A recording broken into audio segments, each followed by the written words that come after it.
ए निश्चित भाव में आम ओडिशा पई अत्यंत गौरवर दिवस खुशीर खबर। यही आंतर्जातिक विमान सेवार आरंभ ओडिशावासी बहुत दिन जो स्वप्न थिला एवं सेमानकर आकांक्षा थिला आशा थिला आउ ये आकांक्षा को पूरण करने दिगरे आउ एक उच्चतर निश्चित भाव में सोपान आज ओडिशा विमान सेवा क्षेत्र में आरंभ करिछि। माननीय यशस्वी प्रधानमंत्री नरेंद्र मोदी जी मार्गदर्शन एवं केंद्र सरकार सहयोग आज राज्य सरकार जो ये बड़ कार्यक्रम न्यू डेस्टिनेशन पॉलिसी अधीन रे यही सेवा आरंभ करा जाइछि। आज जो एयरलाइंस आज भुवनेश्वर आबुधाबी गला इंडिगो एयरलाइंस द्वारा ये सेवा आरंभ करागला एवं यही विमान रे 180 जन यात्री से सीधा सड़क भाव में भुवनेश्वर रु आबुधाबी को जीवार बहुत बड़ा गोटे अपॉर्चुनिटी आज से पाइले। आम सरकार जेबेठारु नुआ सरकार दायित्व नेले एवं आज जो आम आबुधाबी को इंटरनेशनल फ्लाइट चलैलु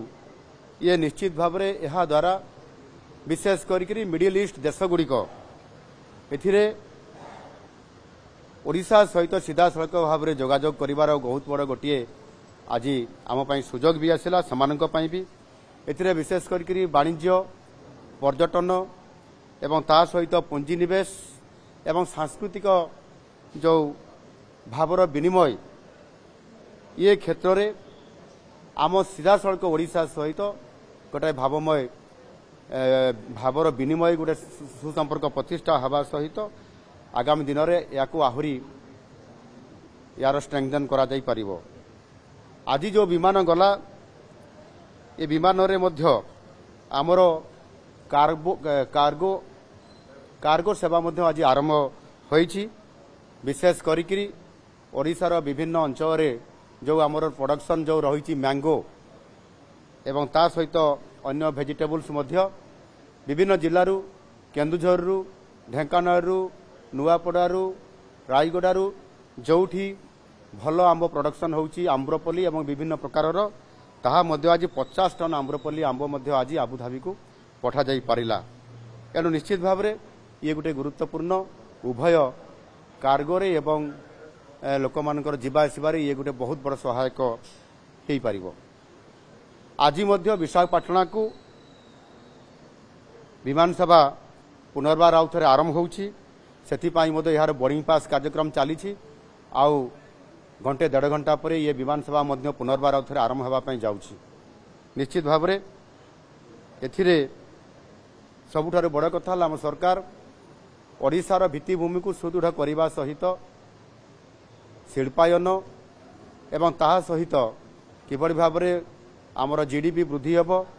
विकासर रास्ता आगू जीव सेथिपाई उभय आमर जो इंफ्रास्ट्रक्चर अच्छी से सड़क पथ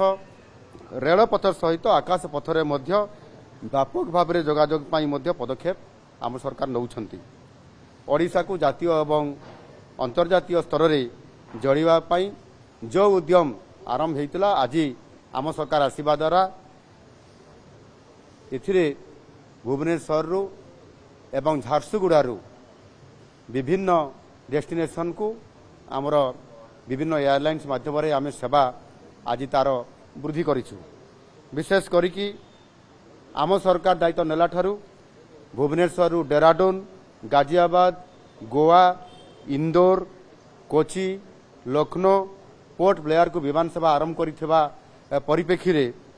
झारसुगुड़ारू सेमती हैदराबाद लखनऊ मुंबई एवं रायपुर को मध्य विमान सेवा ये आरंभ होईछि। यह निश्चित भाव में ओडिशा पाई एवं आम ये भुवनेश्वर इंटरनेशनल एयरपोर्ट जे भली भाव में आज एवं घरोई एवं उभय आंतर्जातिक विमान सेवा आरंभ होईछि ता निश्चित भाव में आगामी दिन में ओडिशा एक बहुत गोटे भल आमर ये केन्द्र होउछि विमान सेवा क्षेत्र में जो थे उभय लोक मानकर जीवा आसवा सहित जो लिंक एवं विशेष करी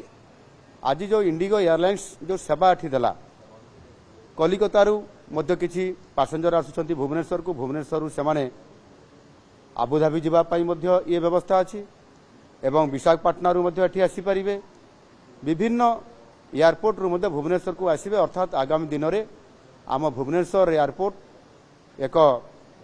इंडिगोर गोटे हब हेबा पई जाउछि जो थिरे कि विभिन्न एयरपोर्ट रू भुवनेश्वर आसीबे भुवनेश्वर सीधा सड़क भाव में आंतर्जातिक सेवा सेमान को मिल पारिबो से प्रकार व्यवस्था आगामी दिन में करिया पई आम सरकार मध्य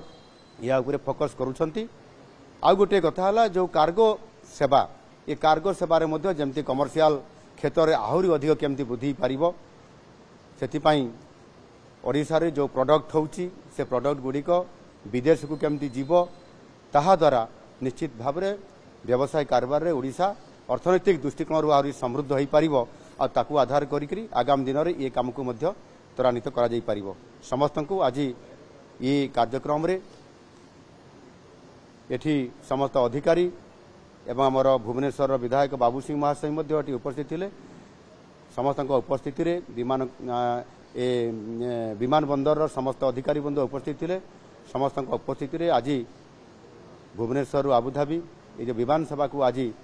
सफलतापूर्वक उड़ान कार्यक्रम होइथिबारु मु समस्त को धन्यवाद दउछि। धन्यवाद।